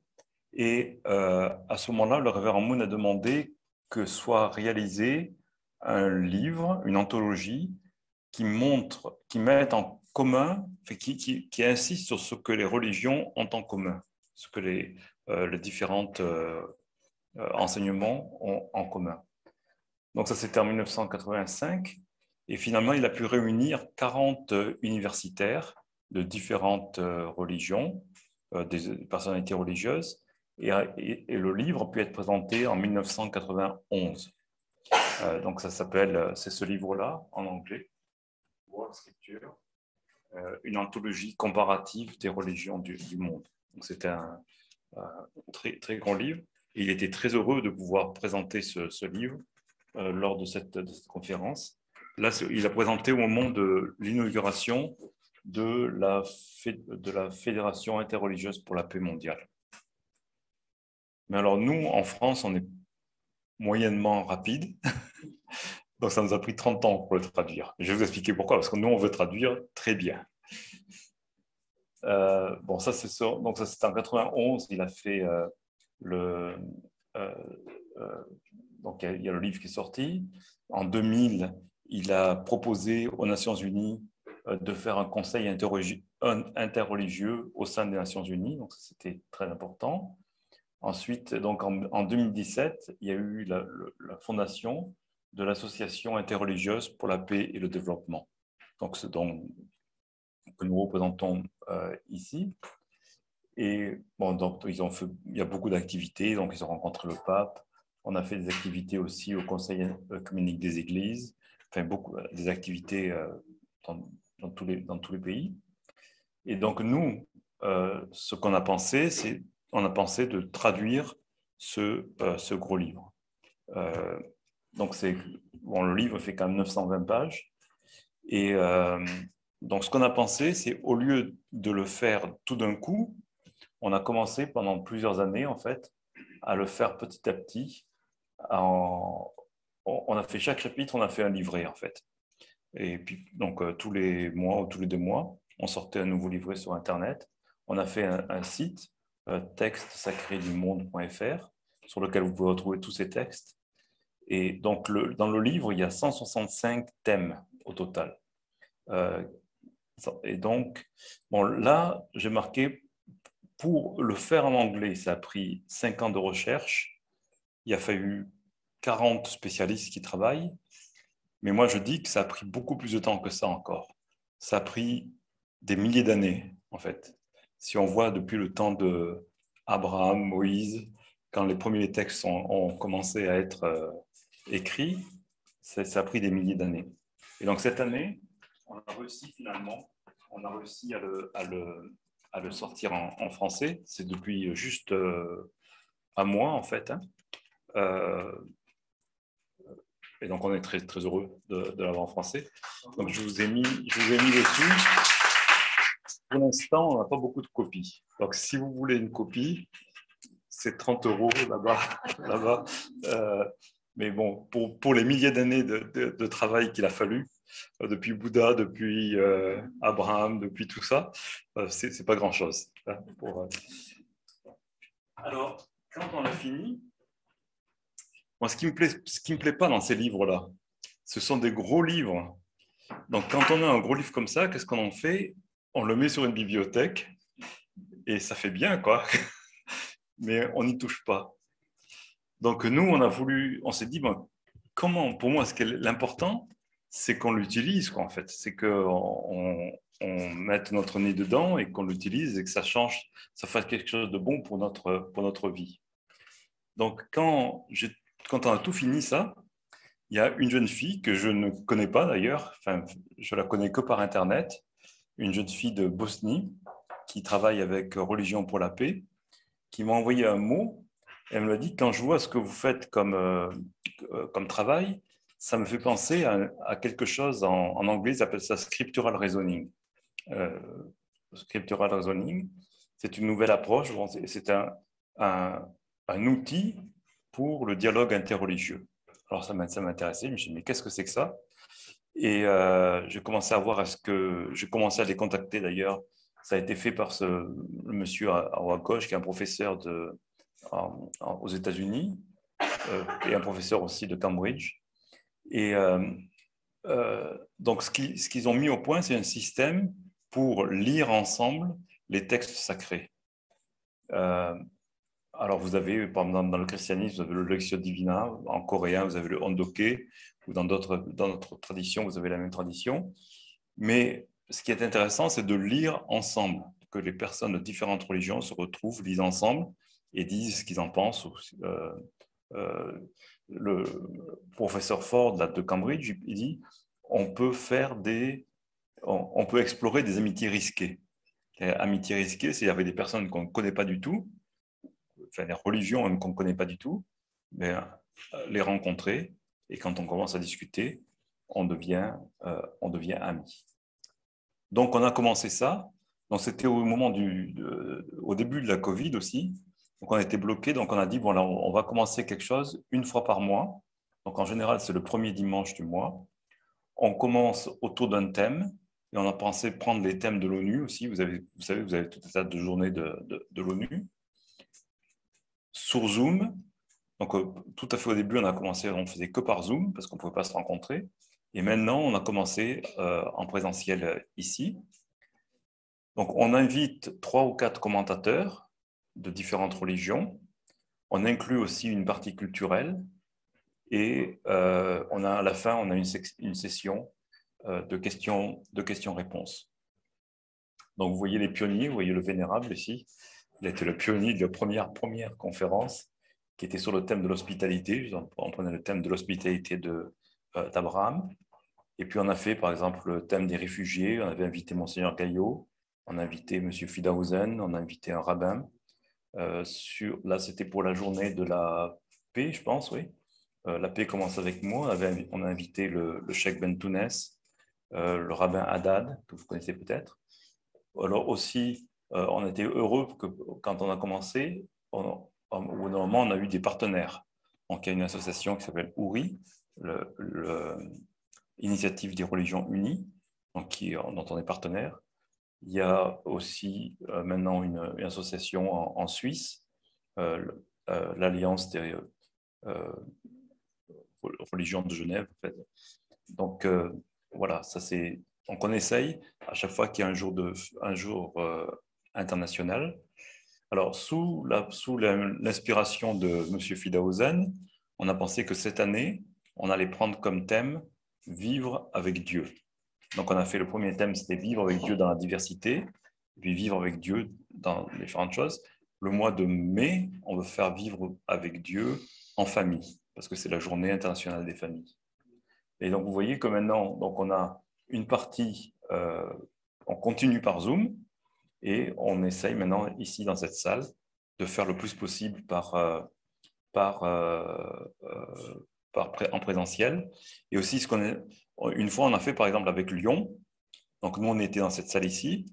Eux, ils étaient aussi en réunion à Lyon. Donc, on projetait, on pouvait faire comme ça en plusieurs présentiels, on peut faire beaucoup de choses en fait. Donc, les résultats que l'on voit déjà, c'est que tous ceux qui participent parmi les orateurs de différentes religions, quand ils participent à ce type d'activité, ils sont très heureux. En fait, tout le monde est très heureux de se retrouver. Et donc, parmi les projets qu'on a, quelques projets, donc il y a un projet, c'est de faire une charte de dialogue et alliance. Donc, on appelle faire des cercles dialogue et alliance, de faire une espèce de charte où on puisse, les gens qui veulent participer avec nous, puissent se reconnaître. Et puis aussi, on veut établir des cercles dialogue et alliance dans différentes villes de France et dans différentes régions. Donc, aussi, tout ce que l'on fait ici en France, on pense toujours à la francophonie. Donc, on a envoyé nos livres, on les a envoyés déjà en Belgique, au Canada, au Luxembourg, en Suisse, et avant-hier, ils sont arrivés au Mali. Donc, ils m'ont envoyé une photo et on espère qu'on peut continuer comme ça. Donc, ce qu'on voudrait, ici, nous, on fournit du matériel. On fournit du matériel, on fournit beaucoup de matériel sur le site aussi Internet pour permettre à organiser un grand nombre d'activités interreligieuses. Voilà, merci beaucoup.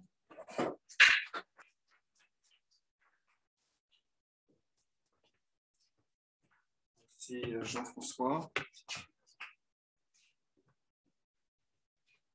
Une belle présentation, n'est-ce pas? C'est vraiment inspirant. Ah. Le père Fouché qui montre le livre. Ah, le père Fouché, oui. Le père Fouché, le père Fouché. Merci, père Fouché. Merci. Le père Fouché, vous êtes un de nos premiers.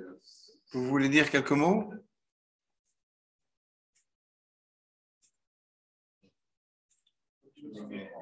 Votre micro, s'il vous plaît. De Nantes. De Nantes, oui. Vous entendez là? Oui, bonjour. Bonjour à tous. Oui. Je ne prends pas la parole, je la reçois.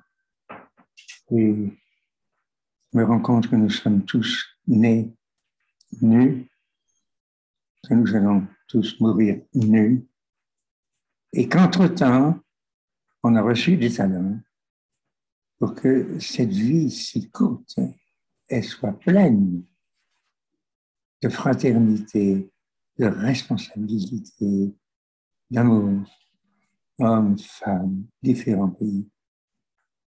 Moi aussi, je travaille beaucoup dans l'interreligieux. Un seul exemple, je pense que c'est nous avons organisé le premier pèlerinage en Terre Sainte. Juifs, chrétiens, musulmans, nous avions commencé par le puits d'Abraham. Il existe à Nantes, à Paris, une fraternité d'Abraham de tous ceux qui ont la foi en un Dieu unique. J'ai demandé à Latifa Lalaoui de lire la première sourate du Coran. Et c'était un moment. On a été aussi dans un kibbutz religieux, etc. Je ne veux pas non plus abuser. Mais je dis, un jour, parce qu'on n'a qu'une seule vie sur Terre, on sera jugé, c'est Saint Jean de la Croix, sur l'amour.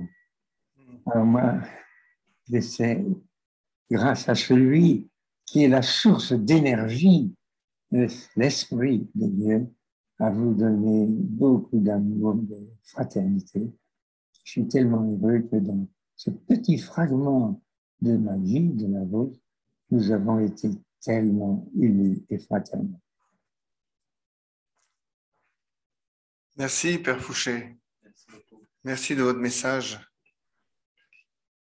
Donc, c'est vraiment touchant de voir le travail de Jean-François et de tous ceux qui ont préparé le livre et les traductions est extraordinaire. Et justement, j'ai rencontré le Père Fouché à Nantes et c'est un homme de 80 et quelques années, toujours dynamique, et il va encore écrire un manuscrit sur justement toutes les religions. Donc, c'est des personnes qui œuvrent sans cesse. Il n'y a pas de retraite pour eux. Il y a aussi le cardinal Barbarin, la même chose. Et récemment, j'étais à une rencontre aussi interreligieuse et je voyais les gens parler de pèlerinage. Donc, ils font encore aujourd'hui des pèlerinages jusqu'à Lourdes. D'autres parlaient de chemin de la paix. Alors moi, j'étais étonné. J'ai dit, ben, nous, on a la route de la paix. Et donc, on voit qu'il y a un réveil spirituel. Il y a le Saint-Esprit, on pourrait dire, qui descend sur la terre et qui anime tous ces gens-là à vouloir faire des œuvres de la paix. Moi, malgré les conflits qu'il y a, on voit d'un autre aspect, d'un autre côté, ces religieux qui s'unissent, qui veulent coopérer ensemble pour justement promouvoir la paix. Donc, c'est extraordinaire.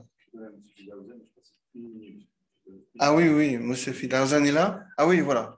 À vous, s'il vous plaît. Quelques mots. Quelques mots, comme ça. Je reconnais là Jean-François.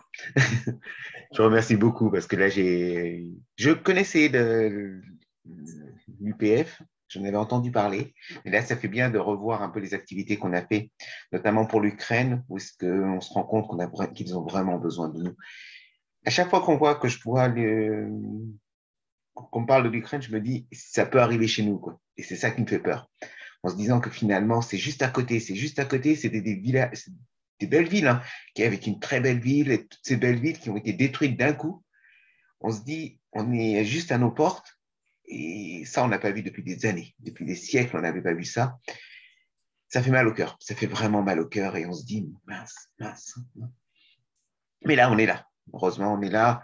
Je garde espoir. Il faut garder l'espoir, parce que si on ne garde pas l'espoir, il ne reste plus rien. Donc, on garde l'espoir. On sait qu'on peut arriver à changer tout cela. Ouais.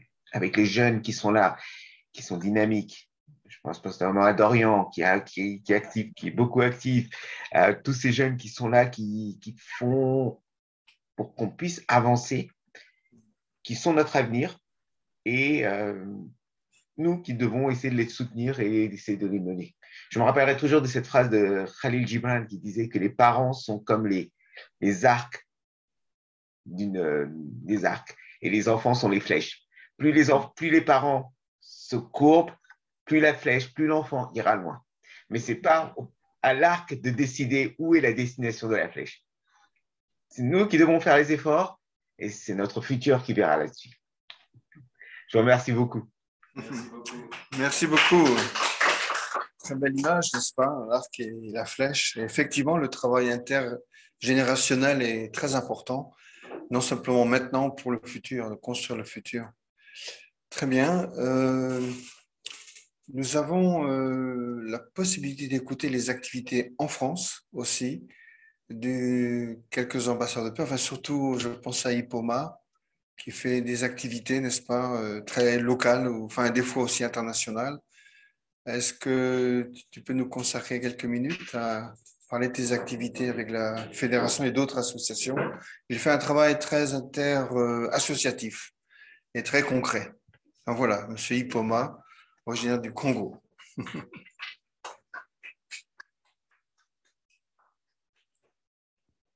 Bonjour.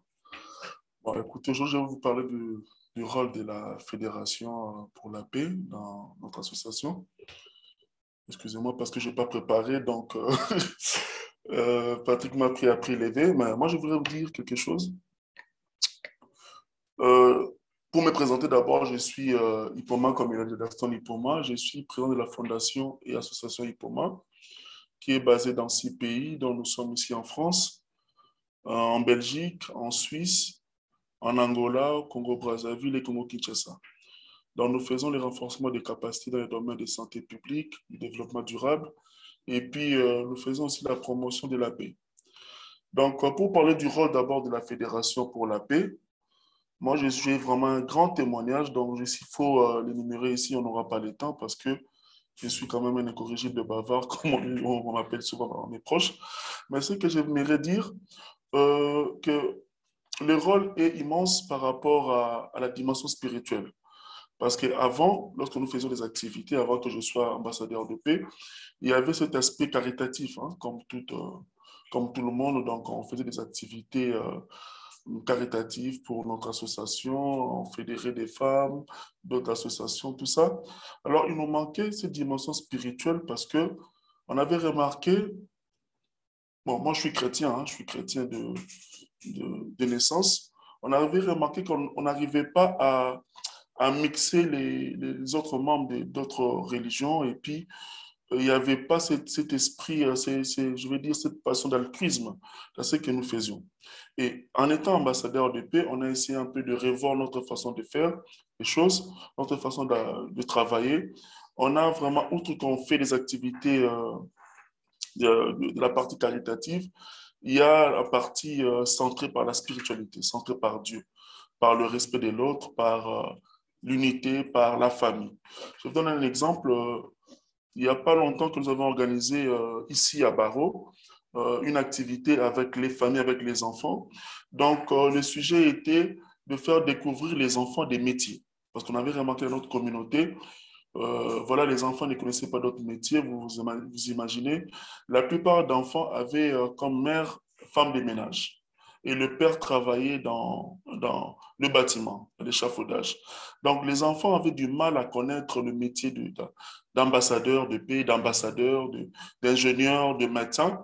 Alors, qu'est-ce qu'on a fait? On a convoqué les parents et les enfants ici avec des experts qui coachaient les parents et les enfants. Et on a remarqué que dans notre communauté, les enfants avaient du mal à échanger avec leurs parents.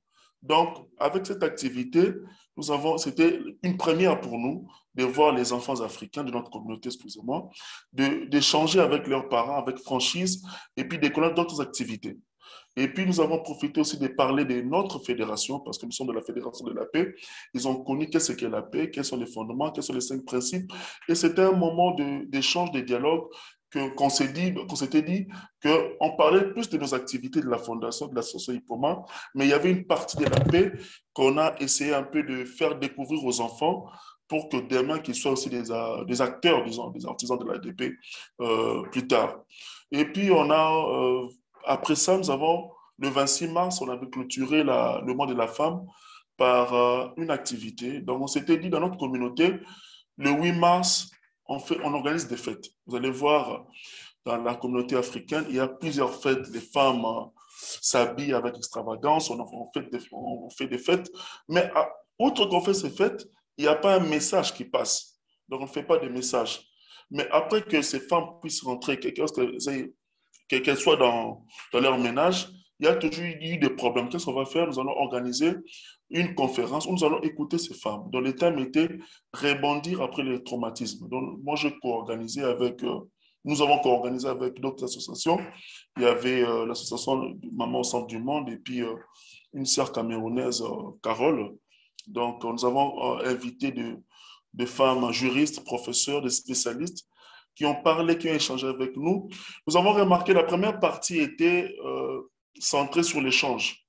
On a remarqué que, en fait, ces femmes faisaient semblant d'être heureuses dans des fêtes de femmes, et pourtant il y avait de vrais problèmes. C'était des femmes traumatisées. La plupart des gens qui étaient ici étaient traumatisés. On a essayé un peu d'écouter ces femmes. Et puis, outre qu'il y avait ces problèmes, dans chaque événement que nous organisons, nous avons des participants qui viennent, qui ne se parlent pas généralement, qui se connaissent dans la cité, mais qui ne se parlent pas. Donc, on a commencé d'abord par la première partie d'écouter ces femmes, d'essayer un peu de donner la matière. Et deuxièmement, nous avons fait la réconciliation. parce que généralement, ce sont des gens qui se connaissent à la cité, qui s'éclatent sur Facebook et qui n'ont pas l'état de se parler. Bon, on était là, on n'a pas dit. Qu'est-ce qu'on a fait? On n'a pas voulu écouter. On a d'abord écouté chacune d'elles. Et puis, comme on a dit, nous sommes dans la Fédération de la paix. On ne peut pas se laisser ces femmes comme ça. Donc, on a joué la négociation, le rôle des négociateurs pour essayer de réconcilier ces femmes. Aujourd'hui, nous avons un groupe Facebook. Je pense que Patrick fait partie. Donc, ce sont des gens qui se parlent aujourd'hui, qui travaillent ensemble et qui s'aiment. Donc, vous comprenez que outre qu'on fait ces activités caritatives de nos associations, mais on joue un grand rôle en tant qu'ambassadeur de paix, de vouloir fédérer ces femmes, de vouloir unifier ces femmes hier qui étaient des ennemis, des pires ennemis de la communauté, et aujourd'hui elles sont ensemble. Et pour chuter, moi je dis le rôle de la dimension spirituelle est vraiment je vais dire primordial dans ce que nous faisons parce que on peut travailler, on peut faire tout ce qu'on fait, mais s'il n'y a pas cette dimension dans nos activités, je pense qu'il y aura méfiance. Aujourd'hui, je vous dis, je fais des activités, il y a des musulmans, il y a des bouddhistes, il y a des chrétiens qui se sentent à l'aise dans nos activités. Donc, c'est une partie qu'on a développée parce qu'il y a bien le lorsqu'on faisait des activités, les musulmans étaient un peu réticents, même les chrétiens, donc parce que on commençait par la prière, on était trop basé par le christianisme, mais aujourd'hui, étant ambassadeur de paix, j'ai développé ce qu'on dit le juste milieu. Hein. Donc, tout le monde se retrouve et il y a l'amour, il y a cet esprit de travailler ensemble, d'interreligieux que nous avons développé dans nos activités. Donc, voilà. Je vous dis merci.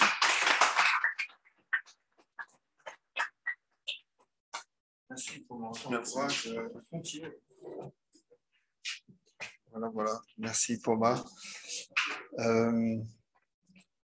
Qu'est-ce qu'il y a? Normalement, il y a dans le programme peut-être quelques questions-réponses ou vous avez une question?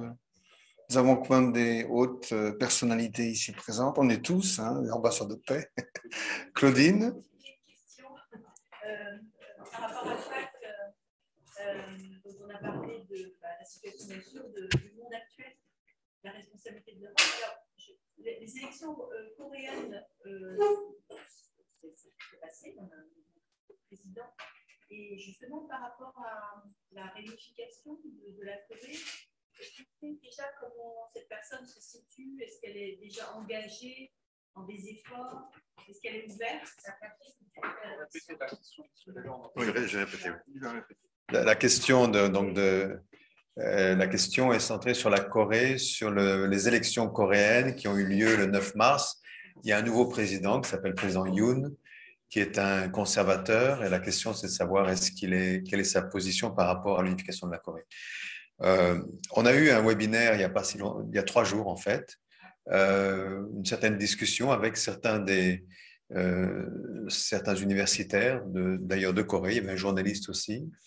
Je pense que le président Yoon, qui est donc un conservateur, qui est donc dans le camp opposé par rapport à Moon Jae-in, qui est le président sortant, le président Yoon n'est pas encore en place, il a été élu, donc il va entrer, je pense, le mois prochain, il va prendre sa position de président.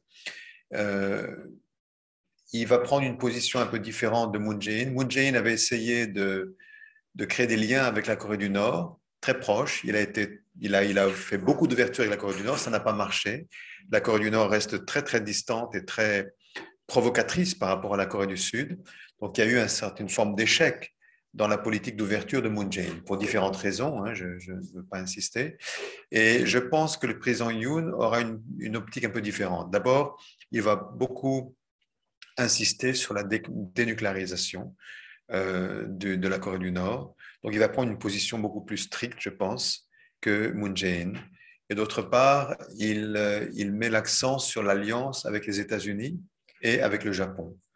Alors que Moon Jae-in avait pas mal de problèmes avec le Japon. En fait, il a vraiment presque repoussé le Japon. Il a un peu fermé la porte vis-à-vis du Japon, qui est pourtant un des pays essentiels dans la région, comme on le sait. Et je pense que Yoon veut, lui, prendre une position de dialogue et d'alliance avec le Japon. Et donc, il est plutôt pro-américain. Alors certainement, ça va créer un peu des conflits avec la Chine, vraisemblablement, la Russie aussi. Il est difficile de savoir que sa base locale, sa base électorale n'est pas très forte puisqu'il a été élu avec une courte majorité. Et il faut voir. Je pense que on espère évidemment, et notre organisation va toujours soutenir l'idée de l'engagement, du rapprochement avec la Corée du Nord. Maintenant, la situation est très compliquée avec le fait qu'il y a la guerre en Ukraine. Ça joue aussi, c'est un peu un vase communicant, hein, vous savez, entre l'Ukraine et la Corée, puisque ce sont les mêmes pays qui sont impliqués. La Russie, la Chine, etc., les États-Unis sont tous impliqués dans les deux conflits. Donc, la Corée du Nord est devenue très provocatrice. Elle a récemment envoyé des missiles alors qu'elle ne l'avait pas fait depuis plusieurs années. Donc, c'est tendu. C'est tendu, mais en même temps, en ce qui nous concerne en tout cas, on va garder toujours cet axe de réunification de la Corée comme étant un axe principal. Parce que nous voyons que ces deux conflits sont liés. Les problèmes entre la Russie et l'Ukraine, si vous voulez, il y a, au fond, en réalité, il y a des questions communes. C'est un peu la guerre froide qui renaît, si vous voulez, et donc elle doit être traitée beaucoup plus profondément qu'elle ne l'a été jusqu'à présent. Et c'est pour ça que nous voyons notre rôle dans cette lutte pour essayer d'aller au plus profond des choses. Et notre fondatrice nous a beaucoup engagés à créer des ponts avec la Russie et la Chine, de sorte qu'on puisse recréer des liens et arriver à une politique de conciliation petit à petit. Voilà.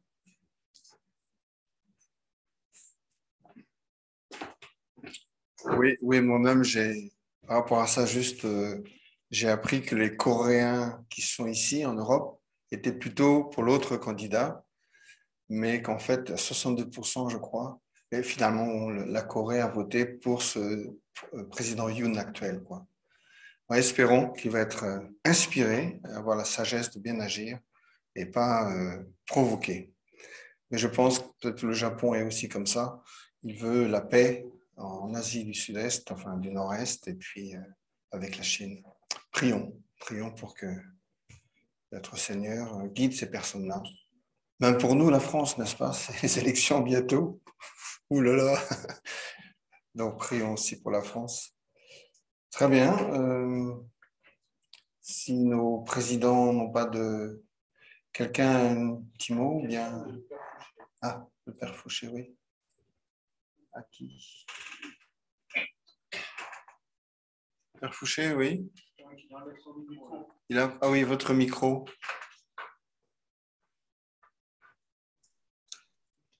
Une information, je voulais simplement vous dire qu'hier a été envoyé à l'imprimerie mon prochain livre qui va tout à fait dans cette direction, spiritualité orientale et la foi en Jésus-Christ. Une sorte de dialogue très respectueux. Et je cherche des témoins, ou même un peu facile, parce qu'il l'ait lu, bien sûr, qu'il l'ait apprécié avant de le publier. Et c'est important, il y a des millions de gens, bouddhistes, animisme, taoïsme, sikhisme, hindouisme, et puis certains hommes particuliers comme Mencius, Mozi. Ce sont nos frères. Alors, j'essaie de dialoguer avec eux sans cacher qui je suis, en essayant de dire que Dieu a tant aimé le monde qu'il lui a donné son Fils unique. Le plus grand respect. Je vous confie, c'est tout récent puisque c'est hier qu'il est parti.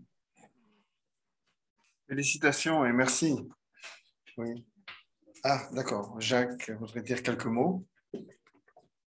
Oui, merci beaucoup, Père Fouché. Merci pour vos efforts interreligieux et surtout pour votre ouverture de cœur. Merci beaucoup. Je voulais justement redire aussi brièvement, on a eu un webinaire avant-hier sur la question du concile interreligieux à l'ONU.